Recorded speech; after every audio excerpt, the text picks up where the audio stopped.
Welcome to Live from the Table, the official podcast for the world famous Comedy Cellar. I'm here with Noam Dworman, the owner of the Comedy Cellar and host of our show. Dan Natterman is gallivanting around somewhere in Alaska. Last time I saw on Instagram, he posted something where he wrote, "I'm in Juneau," which should be called No Jew. I'm Periel. I'm the producer of the show, and we have our guest today, Nicole Gelinas. Did I pronounce that correctly? Gelinas. I did not pronounce that even close to correctly. Nicole Gelinas is a senior fellow at the Manhattan Institute, a contributing editor of City Journal, and a columnist at the New York Post. She writes on urban economics, infrastructure, and finance. And she is the author of The Forthcoming Movement, New York's long war to take back its streets from the car, forthcoming in November 2024. Congratulations. And what about the article that you wrote in the New York Times that we read? Well, you can talk about that. That wasn't in the bio. I have to apologize in advance. What's the name of the article? The article in the New York Times is called "How New York's Congestion Pricing System Could Have Been Saved." Exactly. So I am, and have been for a long time, very against congestion pricing, almost like irrationally, emotionally involved with this subject. And I clicked my heels in happiness. I couldn't believe they actually canceled it at the last minute. And we were trying for 2 years to get somebody to come talk to us, some politician, some city councilman, nobody would discuss congestion pricing with us. That's how our democracy works. Not a single public official would discuss it with us. So when you finally wrote an article about it, I jumped at the chance just to talk to somebody about congestion pricing. So welcome to the show. I have one question before we start. Are you a commuter? No. Aha! Yeah, I was going to say, you're in good company. The poll after poll shows that the public supports Hochul's decision. You know, the transit advocates, and understandably, because they've been working for this for decades and decades. I mean, people have committed their lives to it. So, of course, they're upset. But most people agree with the governor, even if they think the way she went about it, waiting till the last minute, was wasting not $500 million. Right, exactly. You know, I guess no one's perfect. But may I ask why you're against it? I'm not against being against it. I'm just interested in what people think about it when they are against it. The reason I'm against it is because it's a terribly... So what was the latest proposal? $15 a day? And that's a problem. The proposal that the governor paused was $15 to enter Manhattan below 60th Street in a car, 16 hours a day, 5 a.m. to 9 p.m., and then the other 8 overnight hours, it would be $4, and more for trucks. It would be $26 to $36 for trucks. So we're talking about $75 a week times 52 weeks. It's about approximately $4,000 a year tax on the middle class. We've seen presidential debates revolve around a $2,000 increase on the middle class tax. So I have people who work for me who and people I know. Some people plan their lives around buying a house in a certain place. I'll drop the kids off on my way to work. Then I'll go to work. I have people who work for me who are elderly, who don't live anywhere near a subway or who are leaving late at night. I know people who would have to, like someone like me, I would have to leave on the hour, take my car to the train station, go to Grand Central, to probably 2 to 2.5 hours added daily to my commute. People who bought cars, bought houses, planned their lives around it. From every angle, it just seemed like an assault on the middle class. And it reminded me of kind of when there's a run on anything, they raise the price on it. We call it gouging. It's almost like price gouging in a way, so that all the wealthy people, and I do very well, I would be happy to pay the $75 a week to get to work without traffic, but it was kind of clearing out the poorer people who would have to either move out of the city, get different jobs, have to submit because they had no choice, take the horrible subways, expose themselves to the crime. I can guarantee you the subways are not going to improve. We saw in London, the congestion doesn't even improve. It was just a money grab. And I saw nothing to recommend it before COVID. And then after COVID, when half the people in New York haven't even returned to work and we're worried about a commercial real estate crash that could bring down who knows what the other dominoes are. The idea of making it very, very expensive to go to Midtown, so that why would people come back to the office? And I'll say one other thing, came pretty fluidly. I didn't prepare the answer because it's heartfelt. Every wealthy organization, a law firm, hospital, whatever it is, has support staff, secretaries, janitors, whatever they are, who are middle-class people. And they would have to pay this amount of money. The elasticity, that's the word the economists use, that people assume that, oh, no problem, you can just take the subway, is so arrogant and untrue to a large number of people's lives that it just seemed indefensible to me. And I couldn't believe they were going to go for it. And that's without even getting to the issue of people who are already paying $15 or $18 tolls where we live in the outer boroughs. So, those tolls already sound outrageous on their face. Now you're going to double them. I mean, it's just, if they really need more money, then, we should all just chip in from the general tax base. That's what I think. Yeah, How's that for an answer? I think the governor's been hearing this a lot, and I think the pro side would say 75% of people take transit into core Manhattan. The other 25% is split across people who commute in cars and then people bringing goods in trucks. So you take those parts.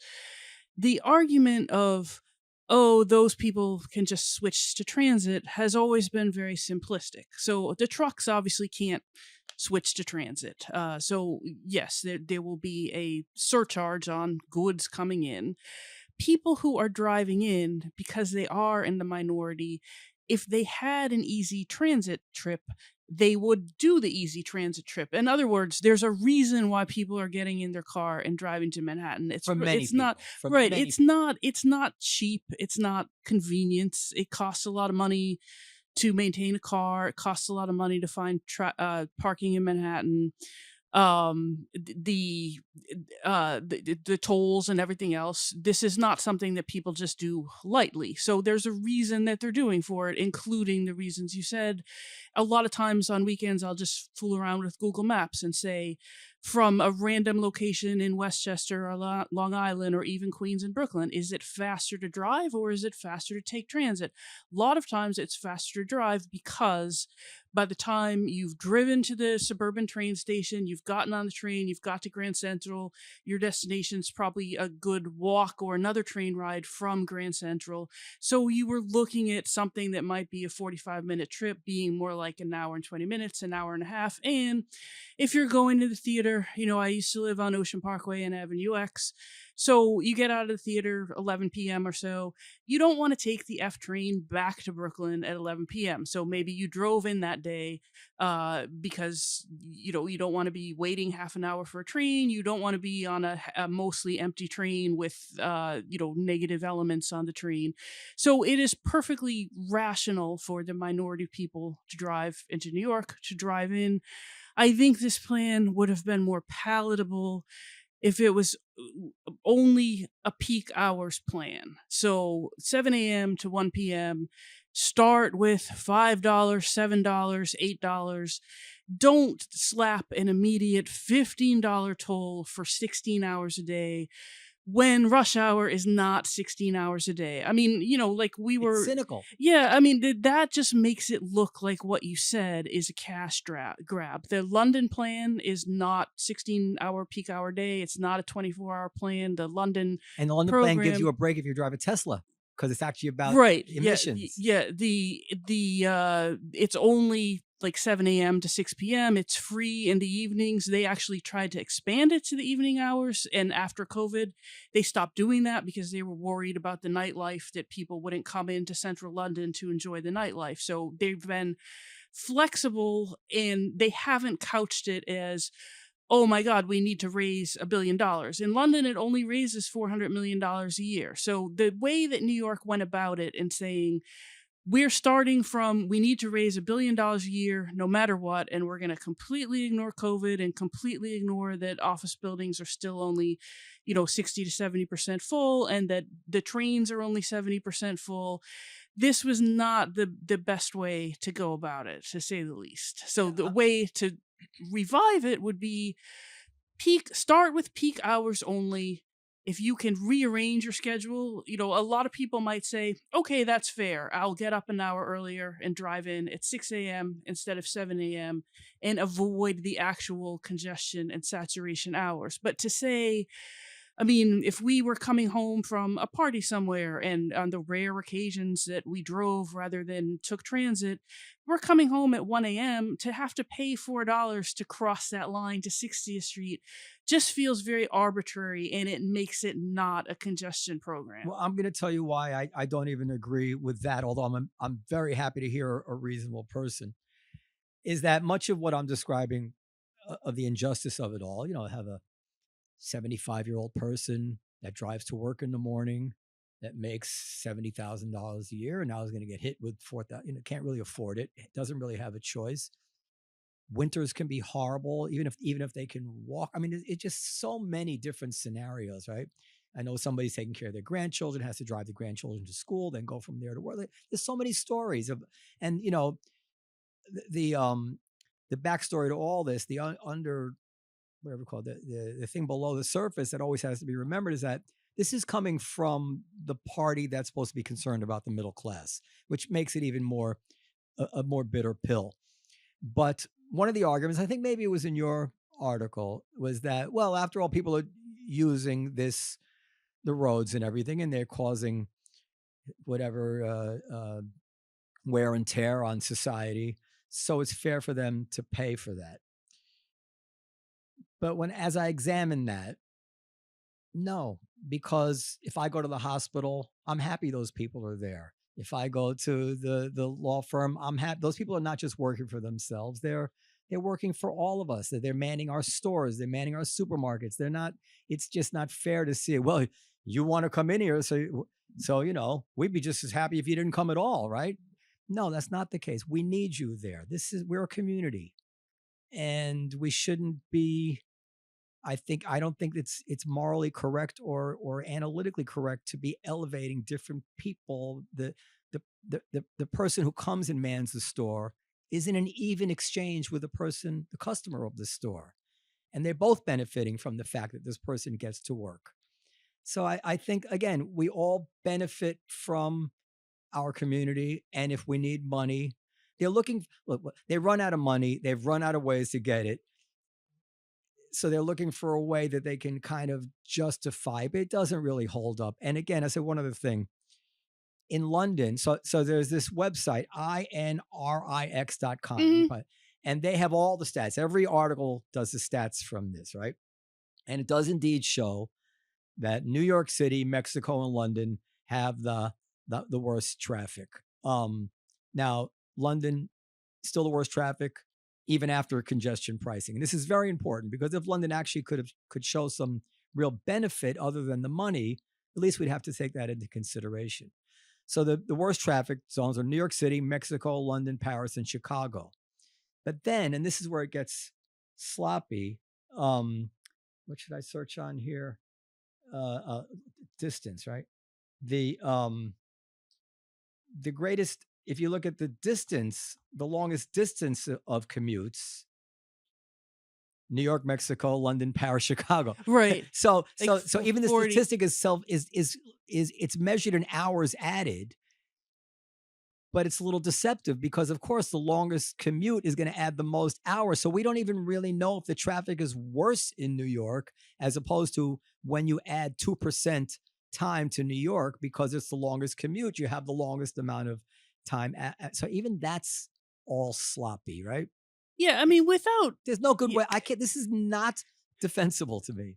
Yeah, I mean, without arguing with you, tit for tat, oh, people should pay for the road space they use, blah, blah, blah, which is a fair economic argument. I think you raise another important point about how poorly It's fairer when they they go home. But go ahead. how poorly they couch the program, because they never said what's the congestion goal. So if you call something congestion pricing and you were saying we're going to provide a benefit for drivers, for example, a plan that Sam Schwartz, the former traffic commissioner, came up with, this is going back 20 years ago, would be that a third of the revenue raised from congestion pricing would go to maintaining the roads. So you can kind of think, okay, that's fair. We'll maintain the roads in better condition. That completely disappeared from this plan. All of the money would have just gone to the transit system, so the drivers don't see a benefit in better roads. Then your other point that you're making, what should the traffic speed be? I don't think cars and trucks should move very quickly in Manhattan. I think it makes it more dangerous for pedestrians. I don't really mind when I'm riding my bike, just riding by all the cars stuck in traffic. If they want to sit there in traffic, fine. But when you say this is going to alleviate congestion, then people are expecting, okay, I'm going to go 10 miles an hour. I'm going to go 20 miles an hour during the rush hour times in Manhattan. That is never going to happen, and it shouldn't happen. And so they only had financial goal. They never said, how do we know when we've succeeded with congestion? So I think you do risk, if we had gone ahead with the program, congestion might not improve perceptibly. They'll still say, oh, it's a success. And you're right, the congestion has not improved in London.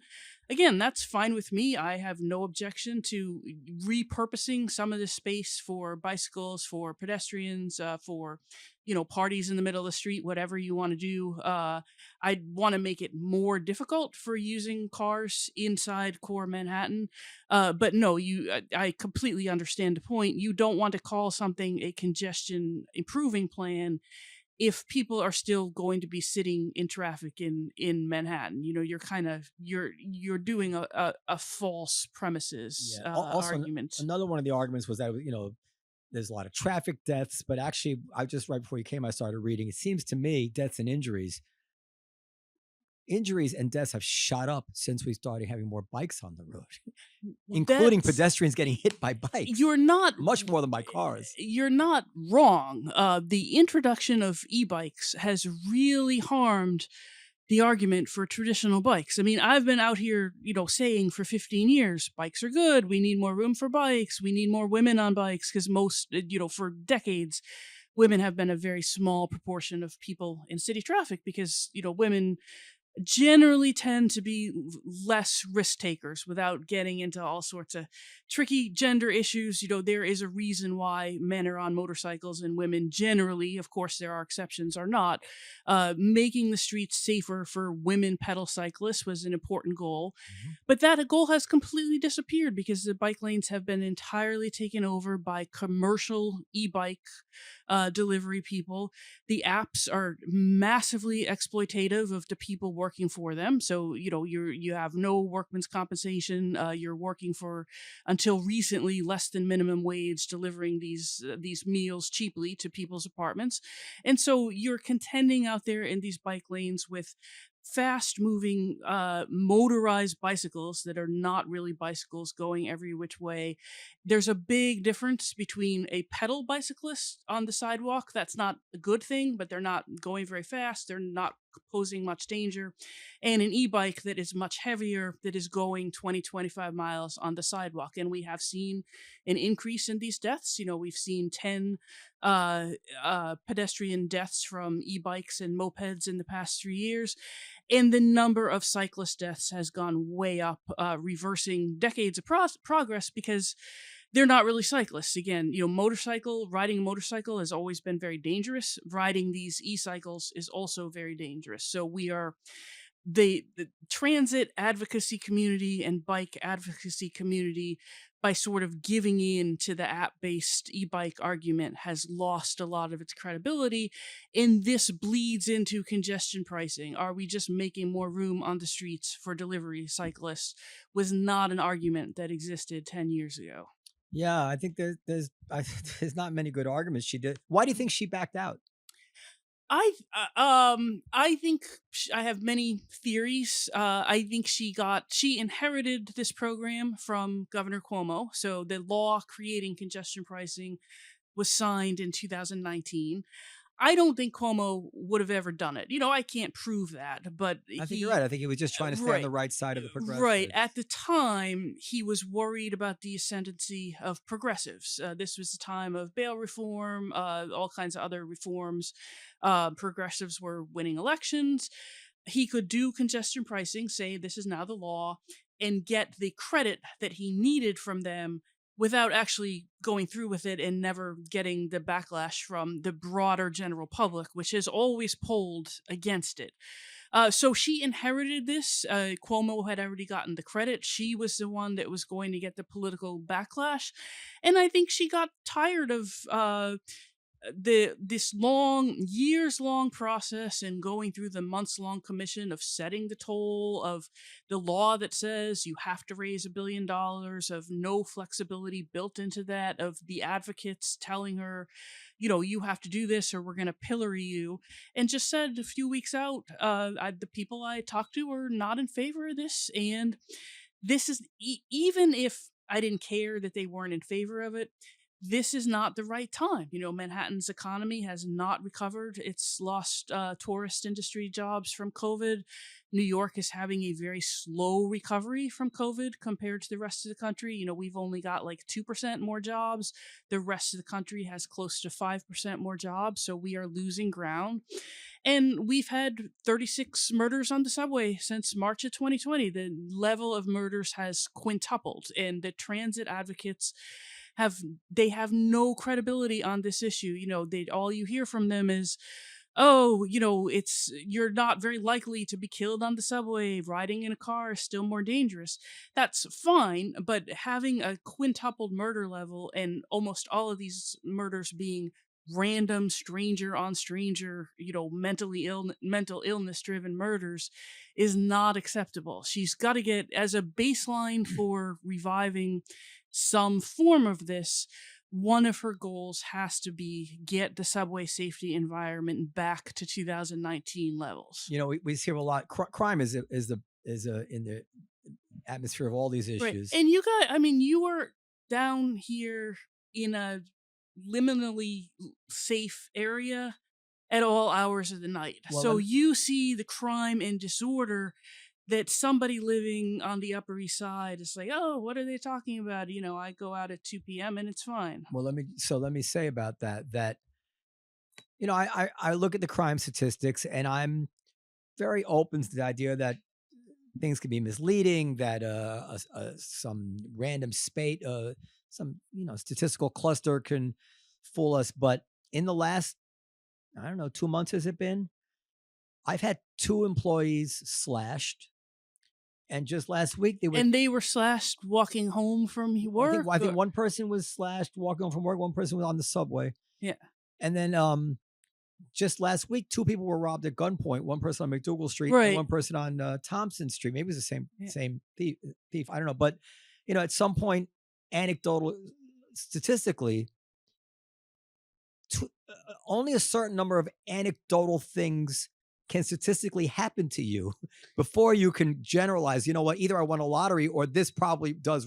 When 4 things like that have happened in a short time, where we had years and years without hearing of a single incident, I don't know if I trust the crime stats. Right. This is more progressive gaslighting, which is, again, it hurts their argument on congestion pricing. I kind of want to say, if you want this to succeed, you've got to give ground on some things where people can see the reality. Yeah. And you are saying the opposite of reality. It's just like Biden with the, for months and years, the the larger news outlets were saying Biden's fine, you're all crazy. It's like, well, I guess Except for not. Fox. So I mean, the felony rate is 40% higher in the city overall than it was in 2021. So 40% is an enormous increase. I mean, we went from 30 years of steadily declining crime from 1990, 2019. Crime went down every year, pretty much without exception. Even through de Blasio. Right. Suddenly, you have a massive increase in crime starting in early 2020. You have a 52% increase in the murder rate, the biggest increase in such a short time ever. And then all these other smaller crimes and elements of disorder also start to rise. And so people naturally are upset. And all you get from the progressive side is sort of like, oh, you're just crazy. Everything is fine. And people, we've had 3 murders in Manhattan below 60th in the past 2 weeks. That is not something that happened on a regular basis in the pre-COVID era. So it's not... Do you have a theory as to why it turned? Yes. There are, like any social issue, there are multiple things happening in the real world. This is not science in a closed, sterile lab, but I think there's a few factors. COVID was clearly a very dislocative event. People that had very fragile mental health, this sent their mental health over the edge.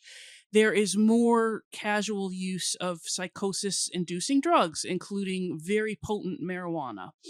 Commit crimes from it? I think if you are in a mentally fragile state and you're sitting around smoking very potent marijuana that is also laced with K2 and other synthetic drugs all day, this is not helping your mental state. The bail reform and the discovery reform. I mean, my colleague was looking at a case of just a fare evasion case where they had to turn over video footage and footage from 3 witnesses and the logbooks of the person that gave them the summons. And it was like weeks worth of work for a simple fare evasion case. And that's why so many of these cases are dropped or not prosecuted now.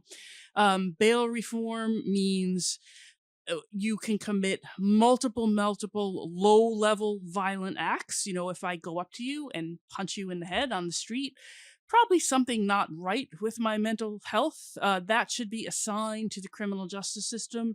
This person needs to be hospitalized. Instead, they just send them out there under bail reform until they escalate their crime to a seriously violent act.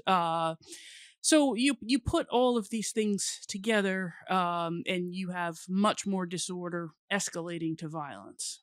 Yeah, I think you're right for all those things. I think that the police are just not policing like they used to. I mean, I've heard that firsthand, and we've seen it firsthand.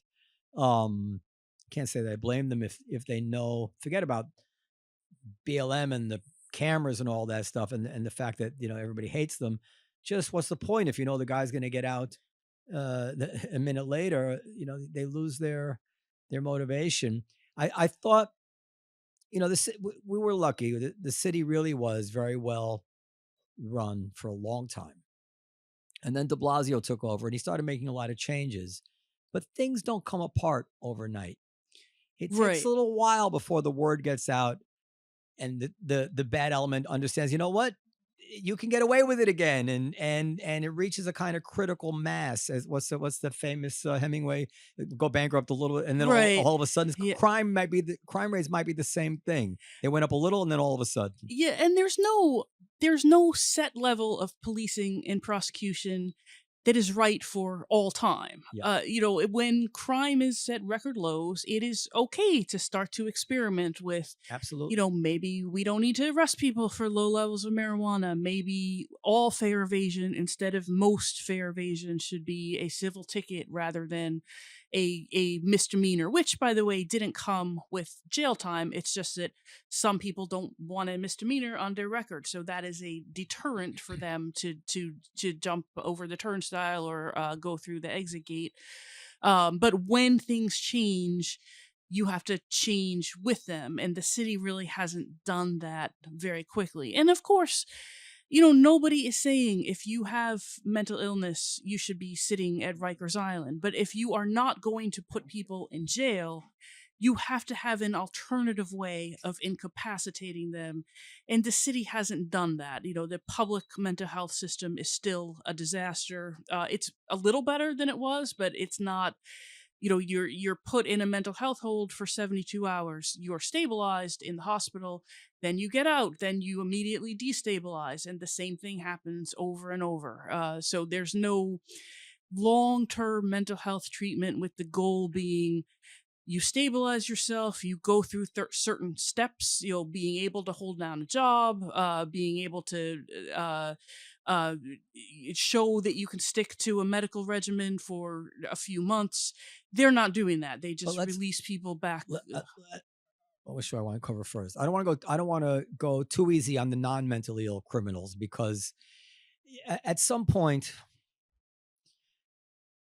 we've lost the will. Yet again, we lost it once and we kind of regained it. And then in the 90s, we've lost the will to impose on our environment a civilized way of living in some way. We allow drugstores to have to lock every item up.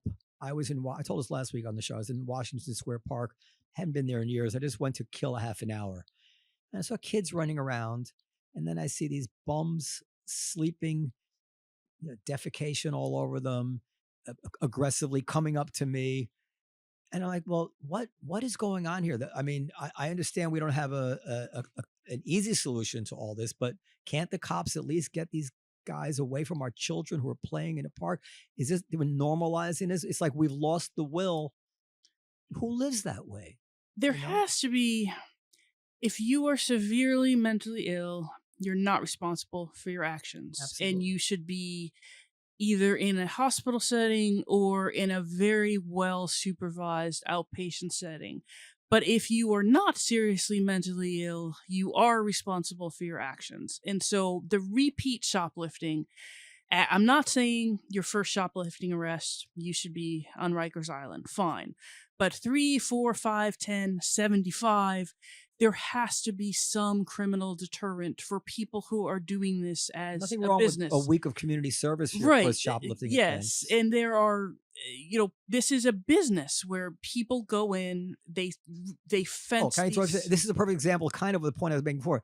It's not just for CVS's sake; it's for the sake of all the people who live in the community who need to shop at CVS, right? Right. Let's tax CVS. They make so much money. Yeah, but it's not just about them. Yes. We need CVS. So right? that's another. It's kind of, you understand that. Living in House Kitchen, 2 of our 3 drugstores have closed since 2022. And the third is probably, there's a good chance of it closing.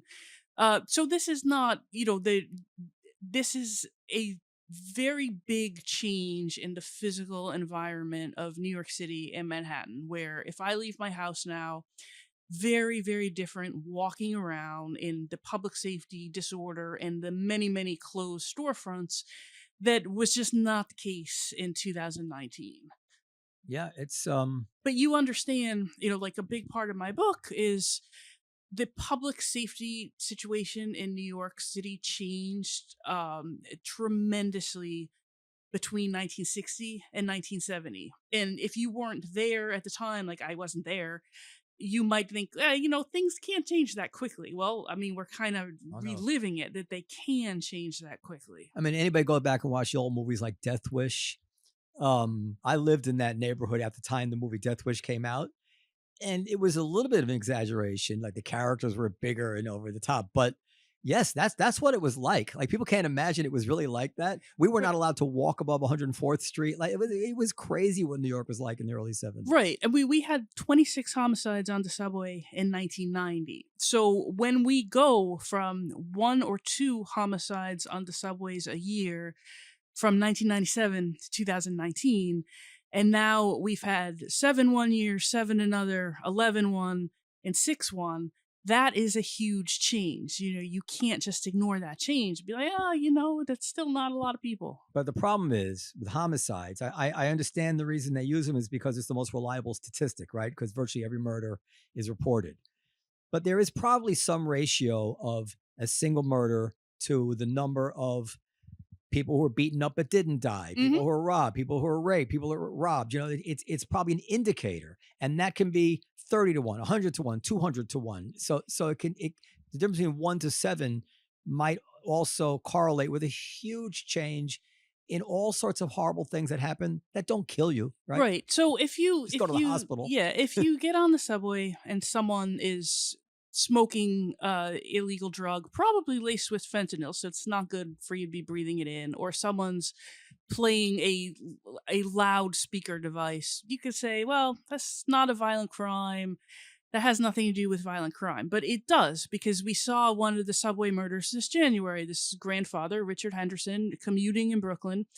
He got on the train, someone's playing a loudspeaker. He says, "Can you not do that?" And a fight ensues, and the guy shoots him, and he dies. So these elements of disorder, if they go unchecked, some percentage of them escalate to violence. Not all of them or most of them, but if there is more disorder, there will be more of these incidents that escalate to fatal violence. One of the things that we lived through, and you may disagree, was there was a very, very begrudging attitude and an attempt to prove that the reason we saw the huge drop in crime had nothing to do with the tougher on crime policies that came from basically from the Giuliani administration and continued on. And we had people telling, no, it was the lead paint and it was this and it was that. And I was always very skeptical of the lead paint theory. I think it's been finally debunked. But, common sense just tells us that if you're tougher on it, if you, the people who eventually commit the more serious crimes, they started out with the lower level crimes. If you intervene sooner, they either learn their lesson not to get mixed up in crime, or you end up taking them off the streets. Yes, incarceration at the levels that we have in this country are deeply disturbing and very difficult to live with. Right up until your kid gets mugged, right? And then you say, "Fuck it, lock them all up. This is more important to me," Right. I mean, I talked to a lot of people in New York City, who lived in New York City for years, and they'll say, "I am a liberal, but," and the "but" shows that in this environment, they're not really a liberal. The city at heart is actually very moderate, and that goes across race, it goes across neighborhoods. We can go out to Jamaica, Queens, we can go to East New York. People who show up to community meetings, mostly women over the age of 40, will say, we don't want to be blanketed with police. We don't want disproportionate, unfair enforcement, but we want a police presence and we want some level of public safety. And if there are people hanging around the lobby of our building, smoking pot all day, being loud, we want the police to deal with that. We don't want to live in a different public safety environment just because we are not in a wealthy neighborhood. So let me add one other thing. I don't know if you've thought about this. I'm concerned about this. Although Tyler Cowen, the economist, Tyler Cowen, he told me not to worry about this, at least not yet. But you know how Detroit went bad because it turned out that cars could be made elsewhere, and I just wonder at this point in our technological history, what's New York's moat, as they say? The entire New York Stock Exchange can say, you know what? Nobody wants to live this way. We don't even need a stock exchange. We can do everything online. We can have a stock exchange in the cloud, and we're just shutting down in New York City. There's not a thing which is done in New York City now which to me is not at risk and also requires skilled and enthusiastic labor. And that means people who make a lot of money, and people who make a lot of money want to live in a certain way, and they want to raise children in a certain way. And that doesn't make them bad. And if we don't respect reality here, New York could go away. And this scares me. And I think now is not the time to be clamping down on drivers. And now is the time to be making the quality of life and prioritizing making the quality of life good, better than good for middle class and wealthy, I hate to say it, and wealthy people who pay the bills here. Right. So It's terrible to speak up for the wealthy, but it's reality. And by the way, Cuomo understood that. I think Cuomo understood how to change with the changing winds, and so we would see a very different Cuomo today than we saw in 2019. Oh, now he's on, when he was when he was kowtowing to the progressive side with bail reform. And But as you said, he's paying them lips. Oh, did he sign the bail reform? Yes, but I mean, again, you can't predict an alternate reality, but I think he would have understood earlier when things had gone too far and how to go back, and also understood how to cajole the legislature into bigger reforms to the reforms than Hochul has done. But yes, on the bigger, two of the bigger points you made. One, congestion pricing is a value proposition right now. You don't charge people more for a product that has gotten worse, and there is no question quality of life in core Manhattan, sure you're a liberal? has gotten worse in the past 5 years. The other issue is, should we be worried about the future of New York? If we were sitting here in 1950, our major industry was manufacturing. So the Village, all these luxury warehouses now that have been turned where my into, bar is, there used to be a factory. Yeah, right. They're, shoe factories, clothing factories. This was like the global children's shoemaking capital, all kinds of dyeing and tanning and everything else. So there were 1 million manufacturing jobs in New York City. This was This was like a third of our jobs, middle-class jobs, working-class jobs. So you would say New York can't really survive if the manufacturing industry disappears. But it did. It went to the south, and then it went overseas. And so we lost 1 million, or nearly all of these 1 million manufacturing jobs. I mean, there's still, a few, but they tend to be high-end, high-skill manufacturing jobs. The only thing that saved New York was the jump to white-collar jobs. So we transformed ourselves between 1950 and 1980 into an economy dependent on white-collar jobs. Wall Street, law firms, advertising, these were massive growth industries. Show business. Right. Going from the Wagner administration in the 1950s up until Bloomberg, the economic development strategy of the city was build more office towers and bring people into these high-rise office towers.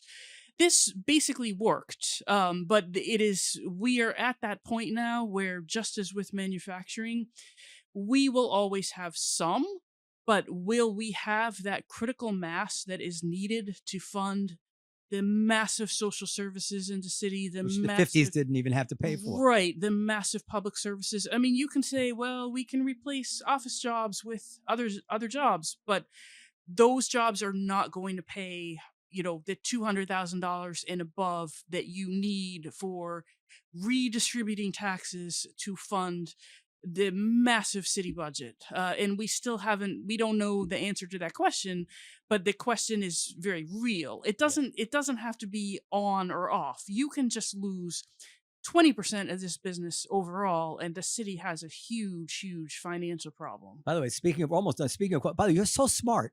I can't believe I never knew you before. Or like, I'm so happy to meet you. Everyone in New York City is smart. No, we do a lot. We do. It's funny because in this podcast, sometimes we bring in well-known smart people, and they're really dumb. And they just like melt. And they melt under questioning, and they don't know. Like, you're truly smart woman, and not just because you agree with me. Cuomo is just, so this Biden thing. I mean, I can't get enough of the whole. Just as entertainment value, the whole debacle, all the covering up for him, and the people were claiming that he was fine and better than ever, and all the backtracking. But it occurred to me that if Cuomo hadn't self-destructed, he would be a shoo-in right now for the country, for the party to turn to. Because I remember when I was a kid, I said, well, when I was a kid, there were larger than life figures waiting on the sidelines. Ted Kennedy, Mario Cuomo, these national figures, heir apparents. The Democratic Party really doesn't have its heir apparents anymore. Cuomo was that guy. At the height of his COVID fame, before we found out. Mhm. Well, that right? It would And have Cuomo been a was no-brainer. close to Biden. I mean, Cuomo came up and they did the tour of the Third World LaGuardia Airport together. I mean, this is going back 15 years ago now, but they were quite close. So You're talking about Mario Cuomo, no, the son. Andrew Cuomo. Yeah, 50 Andrew. years ago. No, 15. 15. 15 Oh, years 15, ago. yeah. Yeah. Yeah. Well, I don't know. Does Cuomo's record matter now that we found out all of these things about Kennedy that are coming out now? I mean, does anybody really care? Like, Cuomo could probably still come out. Look, I separate the art from the artist, and I try to understand that in the end you have to separate in some way the politician from the policies and the kind of country that they're going to run, because people live under those policies. And then you add to that when you find out the things that John F. Kennedy was doing. I mean, so I don't like to be holier than thou. I thought Cuomo behavior during COVID was pretty bad. And I think that the idea that he's kind of a lech is probably true, although I don't know he's accused of anything Although, really horrible. But I would vote for Andrew Cuomo right now. I would. I mean, not that Trump isn't a lech. Right. I'm just saying, I mean, it'd be nice if your president, Bill Clinton, it'd be nice if your president wasn't a lech. But have we had any recently? Listen, I like I said, I'm doing very well. Unless one of these presidents has bombs raining down on America, I'm going to survive the next administration well. But people live under policies. If one person's policies brings more jobs, more manufacturing, whatever it is, then I'm reluctant to say, well, it doesn't matter if it doesn't matter if the white working class would be better off. This guy did, this guy's a pig. I'm uncomfortable with that. And I also know that emotionally it's very easy to focus on what's right in front of your face. A guy is so horrible. Right. So in that way, I'm hesitant. The thing about Trump, I'm sure you'll agree with this, or probably not agree with other things I say about Trump, is that he's so erratic that if we need a steady hand in a crisis, I would not trust him. That's the bottom line, and that to me is the reason. That's the reason. Now, would I trust Biden's team that's pretending the Weekend at Bernie's team that's pretending the president is compos mentis, but he's not? Yeah, I probably would trust them better in a certain way. It's not ethical. Yeah, I mean, I think one of the mitigating factors with Cuomo when it comes to the COVID mismanagement is that nobody did a good job with COVID. So I am very sympathetic to the nursing home thing was real. Yes, exactly. I am sympathetic to these but the cover up. It's always the cover up. Exactly. Was the worst. Yeah. Substantial investigations that have come out saying, the nursing home orders were wrong to do, the process was wrong, and so forth. But if you are a voter looking at the big picture, right, very, very hard to figure out who dealt with this well at the time, because this wasn't 2 months later when Florida could learn from what we had did wrong. I mean, those last 2 weeks in March and going into April, April 9th, I think, when we had 800 people die on one day, it was just a total disaster. There was no decision to be made that was the right decision. Well, he was slow. He was slow shutting down the schools. I remember railing about it on the podcast. But now people would say he shouldn't have shut down the schools. Right, so exactly. You can't win. Yeah. Well, and to be fair, most of the presidents are pigs. So and it was wrong for Cuomo to say the nursing home patients would have died anyway. But realistically, when you look at how COVID was spreading, and there's these things that we were doing, like washing our hands and wearing non-medical grade masks. So if you had people coming into these nursing homes to work and they were on the subways, they were with their families, you were not going to stop the spread of this thing. Spraying down Oreos and Right. So, no, was the decision-making process good? Was that order wrong?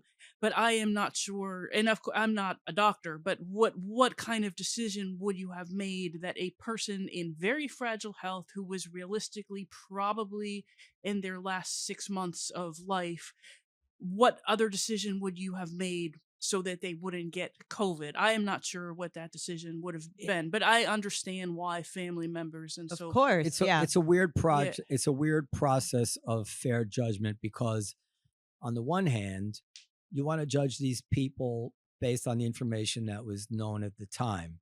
So, given the information that was known at the time, I'm not going to give Trump a total pass on the things he got right about. The things he was right about when I know he was right about them for his own self-interest or because he, just didn't care to look into it any further. Or, Right. but it turns out his gut was actually right about certain things. The schools seemed to me at that time when the way they were doing it was like, we shut down a school as soon as one kid gets COVID. You remember that? And then what we knew everybody was going to get COVID. So my argument at the time was, what are you waiting for the one kid to get COVID? When that one kid has COVID, at that point, it's already too late. right. And this was at a time when we had, and I mean, can you remember how crazy we were? We had no tests. We were totally run out of tests. And they would tell us how much COVID there was by how many people had tested positive. Did you ever see the show Chernobyl, that docudrama Chernobyl? One of the things that happened in Chernobyl is that they says, Mr. Gorbachev, it's okay. It's only 50 Rengen. And then later on, it turns out, well, no, the Geiger counters only go to 50. It was actually 5,000. This really happened. That's kind of what COVID was like. We only have 50 people sick. How many tests do you have? 50. So at that point, he was slow in reacting. Anyway, I don't get Cuomo, but he did one thing, and this is a real fault line between progressives and sensible liberals, is that when at first night of BLM protests in Manhattan, when de Blasio basically told the police to stand down, Cuomo blasted him publicly. What are you doing? And that, to me, I'll always remember that. When push came to shove, he was the guy who was not so far out there that he was actually concerned about the fact that I might lose my business, while de Blasio was in the property is not violence, you're insured, this kind of, like, you can't have people like that. Right. And it was the same dynamic on the subways where de Blasio, when we had, again, these awful 5 weeks of March and April 2020, when we had 3 murders in subway in 5 weeks, including the subway operator who was killed in an arson fire on the train that was set by a mentally ill person. So you had de Blasio saying, the subways are subways, there's always stuff happening. And Cuomo actually did take that move to shut down the subways so that you could get the mentally ill people off the trains at the end of the line. That was, without doing that, they would have descended into more chaos. So there were, in that time when nobody was making good decisions, there were worse decisions to be made, and de Blasio made some of those decisions. You know who handled COVID very well? I say this to you just so that when you leave here, you can have a bad opinion of me. You did? DeSantis. Oh. He was actually very sensible about a lot of things he did in Florida. He was a Yale Law School guy. He's not a dummy. And apparently he crunched a lot of stuff, and he got the monoclonal antibodies to the old people, and he's to the pharmacies, and he had the state with the highest risk population by far. And I said, whatever, I'm not defending his attitudes on gays, but you know who would have been very good as a president during COVID? Michael Bloomberg.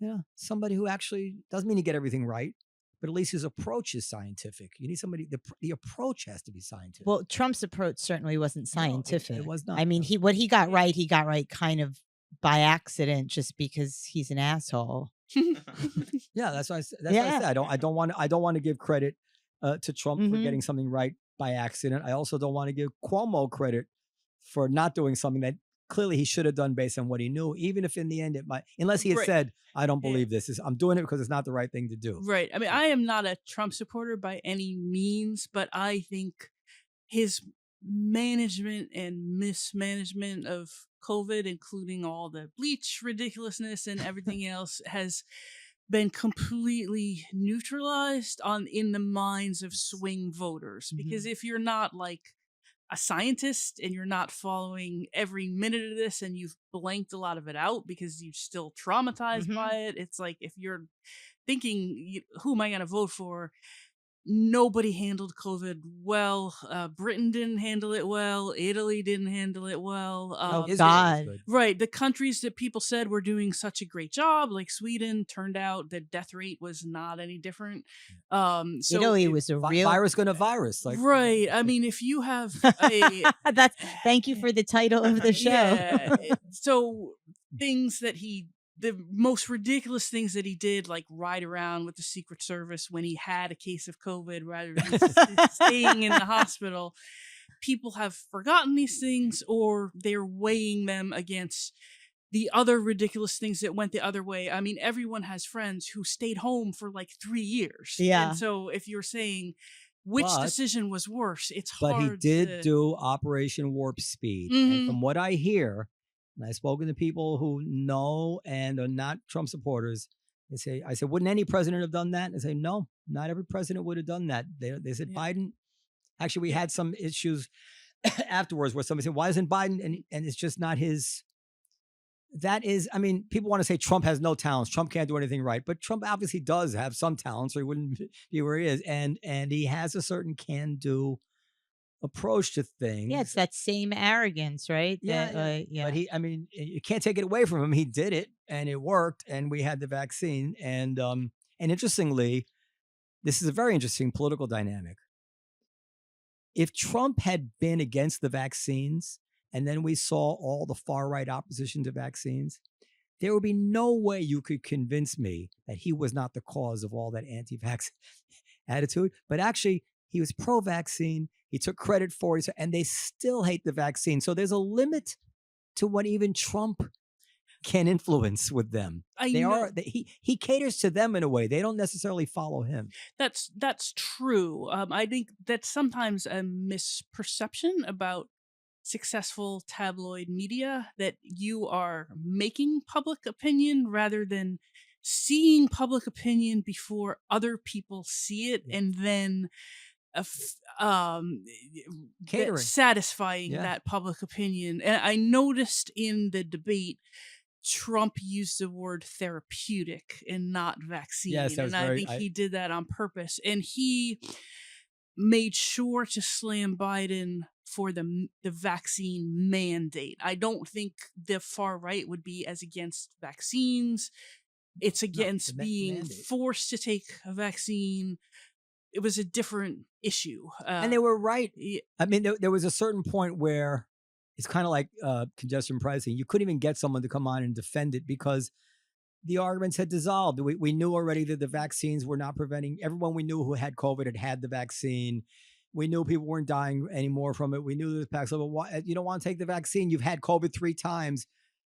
There are side effects to vaccines. Why should you have? These were hard arguments, There was no answer to these arguments. Yes, Can I ask a question just because we're running out of time and while we have you here? So practically speaking, as somebody who rides the subway all the time, I used to ride it until 1 in the morning. And now I really don't like to ride it past really like 9 o'clock at night, even though I think probably a little bit later is okay too. I do see an increased police presence and even a National Guard presence. Is that having any effect on the violent crimes and the safety of the subway? It's having an effect, but the problem is we've seen a pattern set in the past 2 years since the fall of 2022. So, to condense somewhat, from 2020 to 2022, the rise in subway crime, elected officials dismissed it and said, you're crazy, whatever. By the fall of 2022, in the weeks leading up to Hochul's election as governor for her own term, there were 4 murders in the subway in 4 weeks, that October 2022. the governor got very alarmed that their Republican opponent was running on subway crime. So she paid for New York City to put more police on the subways. And that basically worked, 1,000 extra police on subways. Sure. Right. But then what happened was the crime fell. You didn't have a subway murder for a while and the police disappeared. Adams didn't say, I'm taking the police off the subway, but that program of extra police disappeared. So then by the spring of 2023, you had another 4 murders on the subway from like April to June, including the Daniel Penny, Jordan Neely killing, which got a lot of public attention. What's happening with that, do you know? Right. Well, the trial will be in October. So then Adams put more police back on the subway. Then crime subsided again. Then he took the police away. Then we had another 4 murders early in 2024. So now we have yet another 1,000 daily overtime shifts on the subways. And they seem like they're keeping it for longer this time, which is good. I mean, when I came down here, I heard that announcement twice. There are police on the subway platform. So things you see them too, though, right? If yeah. I always say hi, I smile. Yeah, and it does. If you're on the train, if something happens at that station, you can stick your head out and say, hey, there's a person in distress on this train car. So that does make people feel comfortable, but it is nowhere down to pre-COVID levels. Can I ask you a question before we go? Disorder. Yeah, but I was just going to say, I'm like you. I mean, I took the train home at 1 a.m. all the time, thought nothing of it. I would not do that today. Why? And maybe you could write something about this. If you think it's worth it. Why is there not a video camera on in every single train car with an app where you can they would get immediately destroyed. No. There is more camera coverage. The MTA has been putting up cheap cameras on buses and train stations and on trains. So whenever there is a serious violent crime, they use those cameras and they catch the suspect within 48 hours. Invariably. Wow. But the problem is, I mean, you should have to notify. I'm sitting on the train. There's a trouble here. Immediately when it says, I agree. And not high tech. I think also, as the trains become automated, the trains can pretty much drive themselves. So you don't need a train operator and conductor. I'm not saying you should get rid of the job, but the conductor's job should turn into a different job where that person just walks up and down the train, and when he or she sees, here's a person who seems like they're having a mental health episode, here's a guy aggressively panhandling, they can press a button and police will come on the train at the next stop. And they're doing that in Washington, where Washington has uniform security guards, but they're not police just walking up and down the train cars right now. I think more of that would be very good. I feel like I should be on a train and alert somebody. And there's just somebody in Central Station that can bring up that car and say, oh yeah, it's a great idea. Great idea. It's the most simple, most obvious thing in the world. Every business has that. Hard to do. No, it doesn't seem that hard. I mean, it got to a point where it was actually shocking. Like, you would walk on every subway car and there was something insane going on. Like a naked homeless person or like somebody, like I grew up on the subways coming into the city from Queens, like in the 90s. I remember that level of mayhem. And like people smoking cigarettes on the subway. I hadn't seen that since I was a kid. It's insane. Yeah. And now it seems to have gotten a little bit better. Right. I agree. I think it has, again, there are these ebbs and flows. But I like today, my station. Watch, I'm going to get killed on the way home. So, there were 2. It's like a great episode. Uniform MTA staffers, not police, but just making sure no one went through that exit gate and just kind of keeping an eye on things. I think the more they do that, the better. But yes, I mean, when people like yourself say, I'm not crazy to see that things have changed. And when the transit advocates are saying, oh no, they're fine. You must be a Trump supporter. Like that in the way that your mind works, that makes you not support congestion pricing. Right. They I mean, I just kind of like talking to you. This Trump thing is endlessly fascinating to me because I sometimes look at it from his point of view. And I say, imagine I was in a situation just with COVID. They were blaming him on day one for the fact that the CDC tests were defective. Serious people were saying, and I compared it at the time to blaming Reagan for the Challenger disaster, the space shuttle. Like, do you think Trump's in there with a white coat or, test tubes? And they're so over the top with this guy that they accused him of being such a Russian spy that we know that world leaders were afraid to talk frankly to the president of the United States because they were watching Rachel Maddow. And in a certain way, I mean, I know myself, I would fucking lose my shit. I'd be going crazy. Like, he held it together kind of, but if only this erratic, boorish guy could get hit with the reasonable and correct criticisms that he deserves, rather than turning him into a mythological satanic figure, which I don't think he is.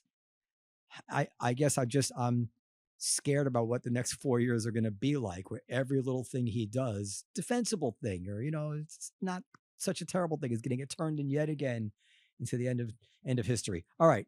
So Cuomo for president? Nicole Gelinas? Gelinas. Oh, Gelinas. Yeah. Okay. You say Gelinas, I say Gelinas. I don't really care that. If you didn't ask before, I'm not. Well, at least the soft G sound is important. Yeah, I wasn't going to correct you. Well, my name's Periel, so people butcher it all the time. I'm particularly Periel Jolgberg. All right. Well, thank you very much. I think this was a very pleasant interview. Yeah. I'd love to do it again. Maybe feel free to contact us the next time you get a Jones for spouting off about something that's going on that you feel particularly. Okay. Well, when my book is out in November. Okay. Well, that'd be great. Tell us the name of your book again. It is Movement: New York's Long War to Take Back the Streets from the Car. I think that's right. They went back and forth with the subtitle. So, but you can find it. You can pre-order it now online. Just remember Movement. And I will read the book. And by the way, if you are pro-car or anti-car, it is a factual history. You can read this and be like, oh boy, this is why they tried to take away my car space. You can be on either side and still learn a lot. I do have one question for you. Do you have a car? I don't know how to drive. I haven't driven a car in probably 25 years since I finished college. Okay. The last time I drove a car was in New Orleans when my friend I went out with was so drunk. I was like, me being sober and not knowing how to drive is obviously much better than her driving. So I drove it a few blocks to my apartment and took her home walking. So I haven't driven in New York ever. Wow. Okay. But as a family, we have a car because my husband likes to have a car. I wish I had an experience one time, and I wish I could have had a cell phone at the time to take a picture of it. It had to be the early 90s, and I was in Midtown somewhere where they were actually tearing down like a skyscraper type building, a modern building that was still next to an old building, and it had been demolished, and a wall of the building next to it, to the west of it, was exposed for the first time probably in like 100 years. And in it, on the wall, was in kind of like distressed writing, horse and buggy repair. Oh, wow. Oh my God. And then shortly another building went up, and it's who knows what. Yeah, I hope you took a picture. Yeah, no, I didn't have a cell phone then. That's what I'm saying. It was such a time capsule just sitting there, horse and buggy repair. Yeah. So that's kind of what your book covers, right? In some way. Yeah. All right. Very, very pleased to meet you. Thank you very much. Likewise. Email podcast@comedysorrow.com.